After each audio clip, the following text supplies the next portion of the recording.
Նայիր առաջ, տես, որ Աստված քեզ համար ծրագիր ունի։ Քո ընտանիքի համար, քո ծառայության համար։ Այն կոչումը, որ դրել է քո կյանքի մեջ, անգամ նեղության մեջ էլ ունեցիր տեսիլք։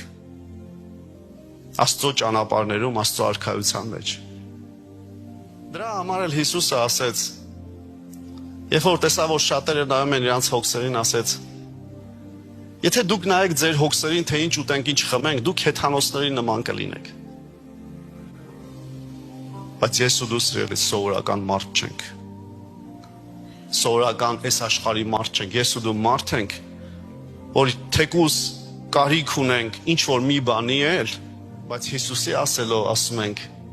Ես կփնտրեմ սկզբից Աստծո արքայությունը եւ այն մնացածը կտրվի ինձ։ Դա է այդ տեսիլքը, որ Հիսուսը տվեց։